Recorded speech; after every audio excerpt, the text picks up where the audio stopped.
and welcome! I'm Jade, and today I would love to talk to you about a new series that I just completed, and that is the Wayward Children series by Seanan McGuire.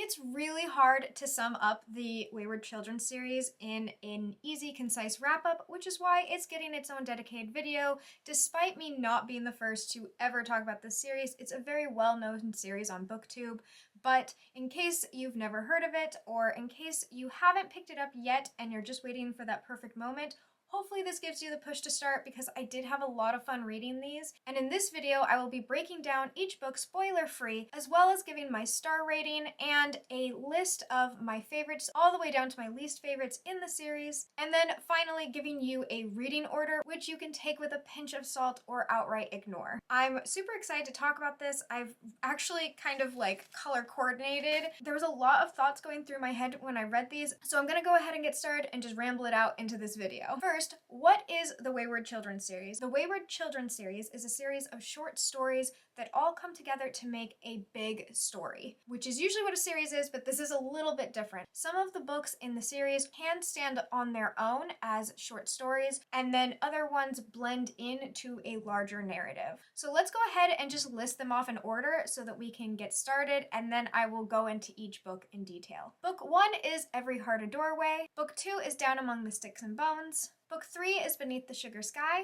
Book 4 is In an Absent Dream. 5 is Come Tumbling Down. Book 6 is Across the Green Grass Fields. 7 is Where the Drowned Girls Go. And 8 is currently the most recent release, which is Lost in the Moment and Found. There are some inserts or even shorter stories that you can find online, but I'm just going to be going through the actual major books in the series instead of the little side plot ones. Of course, if you're watching at a later date, might have changed as far as what books are currently released, as this series is still ongoing with no end in sight. So keep that in mind as we move forward. This is an ongoing series. My 5-star reads for the series were In an Absent Dream and Lost in the Moment and Found. These were flawless, perfect short stories for me that I really enjoyed. My 4 stars were Every Heart a Doorway, Down Among the Sticks and Bones, which I think I actually gave a 4.5, and Where the Drowned Girls Go. For my 3 stars, which were middling, not bad, but not excellent or superior to the 4-star, was Beneath the Sugar Sky, which I think I gave a 3.5, and Across the Green Grass Fields, which I also gave a 3.5.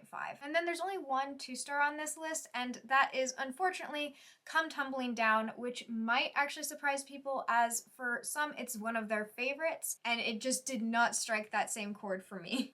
This is my actual order of enjoyment level, which sometimes changes a little bit with star ratings. I can know for a fact that a book is good and give it a rating that I think it deserves, while also it not being a personal favorite. You might notice that Down Among the Sticks and Bones is actually my second favorite, despite me giving it a 4.5, and that's because while I really loved Lost in a Moment and Found, and it was a profoundly good book, it truly was a 5-star, my enjoyment level was not the same as when I was reading Down Among the Sticks and Bones. That's just a little caveat there. Moving forward into what these books are about and why I think you should read them in the first place. First, let's start with Every Heart a Doorway. It is the first book in the series. It's really the way that introduces you to the larger idea of this series, and it is an excellent start and beginning to the books. I really enjoyed Every Heart a Doorway, and while there was a lot going on, I didn't feel so lost as to not get that there was a larger story. The Wayward Children series, and more specifically Every Heart a Doorway, is a book that opens up talking about portal magic and the fact that these children go into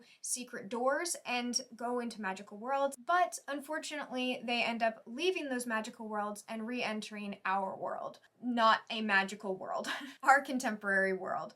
I'm trying not to say real world because the worlds that they go into are real, but they're not ours. You get the idea. So think Alice in Wonderland and the trauma that comes after having to leave Wonderland. It's a lot of heavy business being a child who has explored and really experienced magic, and then having to come back to a world with not magic, especially since these doors are curated to the children's needs or desires. So there's just a lot going on for these kids when they have to come back through their doors. And that is where Eleanor's Home for Wayward Children comes in, which is a school, boarding school, where these children can go and kind of wait out trying to find their doors, or for their doors to reappear, or to reintegrate back into the world with like-minded people who have had their same experiences. Every Heart a Doorway is the introduction to this entire concept, and it does a really good job of breaking down how this works, and actually ends up being a bit of a murder mystery as well as an introduction to these stories.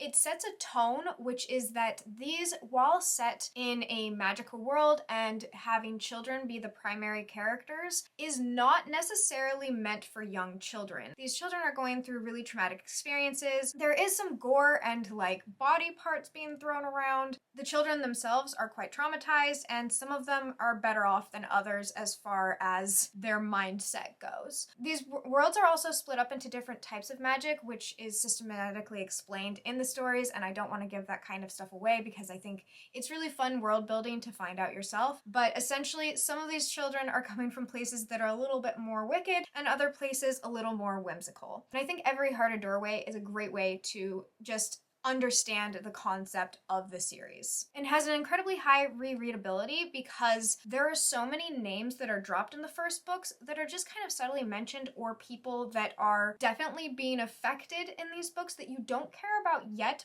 but soon will.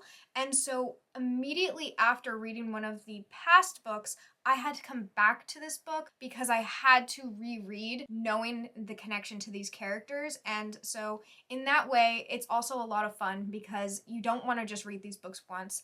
They're almost meant to be read several times and enjoyed in several different ways. Next is Down Among the Sticks and Bones, and this is a book that is going to primarily take place in the door world or portal world that two children go into. This is Jack and Jill. They are twins, and I talk a little bit about this in my wrap-up, but essentially there's different messages that are being conveyed in each story, and I really liked the messages about that children are people and that Jack and Jill are finding out who they are as people, and just the importance of that set in like a grim, dark, like almost Frankenstein-esque, very like vampire world that was just really, really fun and really well done. I had a really high enjoyability while reading this book, which is why it was my second favorite in the series overall. It's a really strong standalone with morally gray characters, atmospheric, and really fun despite some of the darker things that happen in it. And it seems to be an overall favorite for a lot of people, mostly because they enjoy Jack and Jill's perspectives. So that's Down Among the Sticks and Bones. The third book is Beneath a Sugared Sky, and this book promised nonsense and gave you nonsense. This actually takes place starting in our world and then goes on a quest. So we do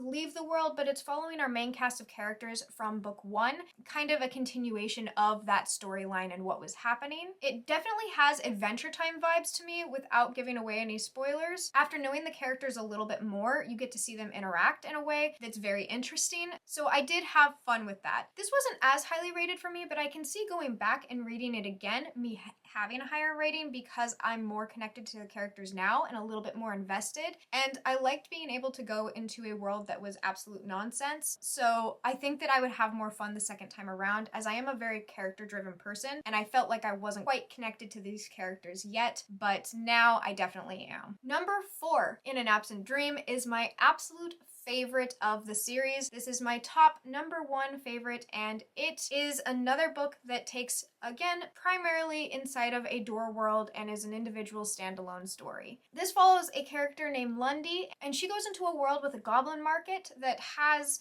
a fair value system where instead of currency compensation, the currency itself is actually like decided by the two individuals and what feels fair and important to the other person. It was a lot of fun to watch this character go through and try and find out what fair value meant to her, as well as her connections with the other characters. I thought the friendships that were created were interesting, and I thought it was really well balanced in its bitter and sweet aspects of the story and the message. Just overall, it was just a beautifully written, well done concept that just had a spectacularly like hard-hitting ending, especially since I immediately went back and read the first book after reading this book, and it kind of tore me up a little inside. So that is book number 4, which I of course gave 5 stars. Then come Tumbling Down, down was a high brought low. I don't know if it's because I had just read my favorite book in the series, but I was harsh while reading this one. So I gave this 2.5 stars, and that is because Come Tumbling Down is again another quest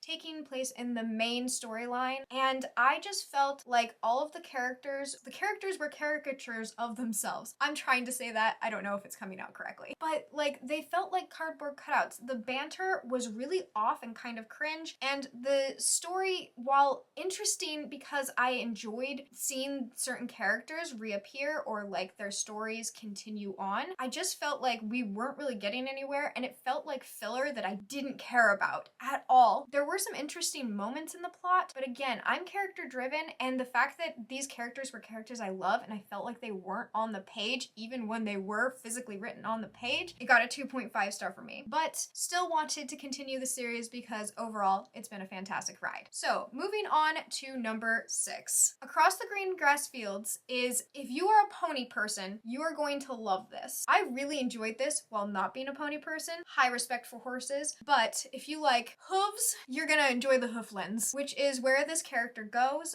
This is a portal world that it had like just a soft adventure side to it that I really enjoyed. It was a simple plot with kind of like a fun Wizard of Oz twist, and I enjoyed myself. I just didn't feel myself getting that sparkle that I gotten from my 4s and 5s. There are centaurs in this, there are griffins and other creatures, I think there are selkie. There's just like a whole bunch of different things of, I think it's hoof and claw, that are in this world, and it was definitely like a vibe. Maybe not my exact vibe, but it was a vibe that I think a lot of people will jive with. So I gave this a 3.5, but I can easily see it being someone's favorite, and the representation in this was phenomenal, and I really appreciated how much care and love was taken in the messages in this story. So while it wasn't a personal favorite of mine, I think it's a really important one, and it was a really nice, refreshing read after my last book that I'd read. So overall, incredible message, not a pony person, Wizard of Oz with a twist. Then number 7 is Where the Drowned Girls Go. And I'm just gonna start off by saying, I don't know why it was called that. I don't think that this is where the drowned girls go. This is not where all drowned girls go. This is not what the story or this concept of this idea was about. It does have one of the drowned girls, which is coming from a water type world. I just feel like that was the most clickbaity title, and I wanted to acknowledge that. It kind of annoyed me. But Where the Drowned Girls Go goes back into the quest. Instead of entering a portal world in the quest, we are just in this world. We have a bit of boarding school drama, some talks about what these worlds are about, and get a larger look at like the concepts of this entire series, as well as some of the better character moments and character developments I've seen from the characters in this story so far. And of course, not trying to give anything away, I'll say it's a fun plot. It's a little chaotic. There was a lot of promise for where the series is going to go after this book, and I think that moving forward I might like the quest books that are not part of the standalones. If this is the kind of story that Shauna Maguire is going to write moving forward, I felt like I really had a connection with the characters in this. Content warnings in this one specifically, I felt a little uncomfortable with the beginning of the story and some of the topics talked about. It had talks of attempted suicide, idolation, and then threatening of suicide in order to manipulate or change a situation. I do think it was addressed in the moment. It was just hard for me to read because it was also kind of a very realistic depiction of it for me personally. So just be careful going in. There are quite a few content warnings throughout these books. I will eventually list them below, but I don't want to miss some or misconstrue others in this video, so just keep it in mind. That's one that just stuck in my head because it personally affects me. A very promising book moving forward for the quests and leading into our final book, the one that's most recently come out as of me filming this video, and that is Lost in a Moment and Found. This was a really hard book to read, and Shauna Maguire has a warning at the beginning of the book for the topics having to do with grooming. I'll just say I thought that she did a really great job of explaining that, and I wish more books had that in the beginning of giving an idea of some of the topics or things that could be upsetting or harmful being dealt with. I thought it was really well done. Lost in the Moment and Found is our final Portal Magic Doors book that we go into, and this one is a little interesting because it's kind of like several doors, not just one door. So this one stood out to me as being less of a quest book, but less of a doors book. And it was just a little different. I'm not quite sure how to pinpoint place that without spoilers though. So just know this one's a different kind than the others. It doesn't follow the exact same formula. Alongside the content warning for grooming, there is also one for the loss of a parent at a young age. It's depicted on page and it was not enjoyable to read. Overall, this book was not enjoyable to read, but it felt really important and it felt beautiful and well done. I felt that it was a 5-star, but it's why it's not my favorite on the list is because it was done beautifully and painfully. I don't know if I'm explaining that correctly, but I hope it's getting through. I thought that it was really interesting how this book dealt with like the loss and taking of youth that a lot of children with traumatic experiences have to endure. Just like the entire message behind this was just really well written. I think that Sean McGuire tackles the ideas of child development, psychology, and just larger global issues that are being dealt with, and a lot of heavy lifting is having to be done by children in these situations just flawlessly. I think that even if I don't enjoy a book in this series, I still get a takeaway from it, and that for me is fair value. Okay, so that catches us up as far as what the books are, what I think of them, essentially a wrap up of all of the Wayward Children series, but I want to talk about the reading order. So I read these in order of release date. I looked at Goodreads, I saw when each book came out, saw the number 1, number 2, number 3 listed next to them, and read them in that order. You can do that. You can read them in publication date order. That is order number 1 you can read them in. It's this order. However, this is not the order I would choose to read it going forward. That doesn't mean that it's the wrong order or anything like that. My personal choice, as far as being someone who is very character driven, needs to feel connection, and really enjoyed one side of the stories more than the other, I think I've pinpointed why, which is why I'm going to give you my reading order, which is first reading the Door books and then reading the This World books, which I will list over here. So let's look at the Door books first, as this is where I would recommend starting for a person like me. I'm also going to flip these so that they're in chronological order of timeline. This starts you off with In an Absent Dream, and I think that it's a fantastic starting point just to get the tone of these books as well as having a bit of fun. I also happen to have it as my personal favorite. If I had read this book first, I really think that I would have just been smitten from the go. I don't think it would have lessened my reading experience having not known about the other books yet. As a standalone, I feel like In an Absent Dream would be a fantastic start. Then going into the next one, that's Down Among the Sticks and Bones. So you just had a fantastic, phenomenal story, and you're going into another great story and a lot of people's personal favorites, also not needing the backstory of these other worlds. Then we have Across the Green Grass Fields. I think that this would be fun and light and freeing after 2 somewhat heavy books that just have a little bit more thought compelling conversations in them. I think Across the Green Grass Fields would be a fantastic placement here. While not looking for the other characters to come up, you won't be disappointed having read this character's story, and you'll instead just enjoy the ride for what it is. Unless you're a pony person, then you're just a shoo-in. A hoofin? I'm not gonna make that joke. Not on the internet. Finally, in the Doors books, number 8, Lost in the Moment and Found. You had your reprieve, you had your moment of happiness. Now let's get back into it. Let's really dig deep into what these books essentially are about, which is advocating for children and what they lose along the way while growing up. And I just think that this is such a beautiful book, and it really sets you up for understanding the tone of the Doors and what the Doors can do and what they can take away. Now that you've read the Doors books, you're really connected to certain characters in this universe, which is then when you're going to flip over and read These Worlds books, which is the book set in our world, or a version of our world. Then we have Every Heart of Doorway. That is absolutely where I think you should start as far as reading the in-world quest books. The in-world quest books, you need to have that understanding and foundation of where the larger series is going to go, but this time around, you're going to know who some of these characters are, and they're going to mean so much more to you. You are going to know some of the backgrounds and dynamics and way that these characters work, so that you can have the fun of going through this murder mystery and thinking this person might be a little more likely or a little less likely, and then being surprised still at the conclusion. I also think it'll tear you to pieces, but I really do think that this is the way to go. I know that after rereading this book, I was still torn up, so I cannot imagine reading this book for the first time after, okay, I don't want to spoil anything. Moving on. Now you've read the first in the quest series and you're ready to continue on. Obviously brings you into number 3, which is Beneath the Sugar Sky, which does pick up almost immediately where the first book left off. You're having fun with these characters, you're enjoying the ride, and you want to know what's happening next because you are really torn up after that first book. You need answers, you need things to happen, and some of those things will happen in the second book. Not all the things you want to happen, but some. Then you go into number 5, which is Come Tumbling Down. I don't know where else to put this one, guys. You had a good ride. You're so far into this series that either this is one of your favorites and you're about to go on a joyride that's a lot of fun for you, or if you're like me, you get through this one because you know who the characters are, you don't feel like you're getting an uncertainty as to your connection to them, and you get further understanding of like the overall plot. You care about these characters, so even if they aren't perfectly represented for you on page, they're there. Then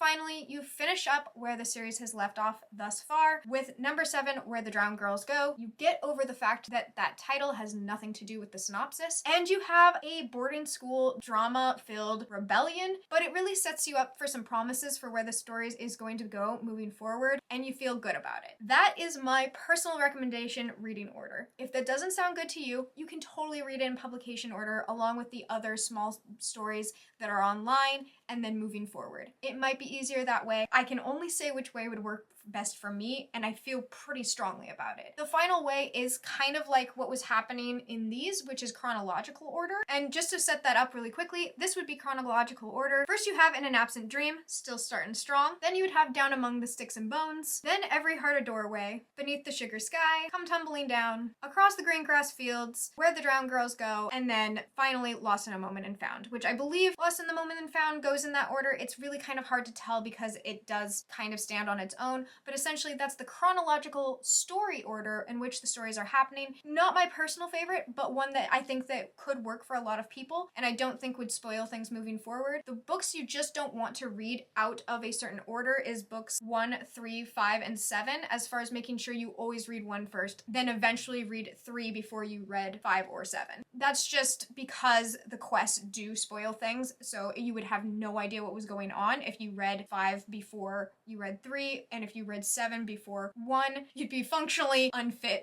to continue the series. So I don't recommend that, but otherwise, I would love to know, is there a different reading order that I did not think about? Which order would you read them in, or do you plan on reading them in? And do you think I'm absolutely wrong? Please don't put any blatant spoilers in the comments as far as the series goes, because I want to make sure people can go in fresh. I would love to know what you think of this series if you plan on picking it up. Whether you do or not, I hope you're enjoying the sun or more stars wherever you are, and until next time, bye! Don't you dare. Hello and welcome. I'm Jade of Jaded Reader, and no, I'm not. No, I'm not. Try again. Know thy name. The Wayward Children series is a series. Why? Caricatures of themselves. Stands on its own. It's not a standalone. It doesn't stand on its own in the story. Don't get weird. I mean, get weird. Be weird. Be yourself. But like, figure it out.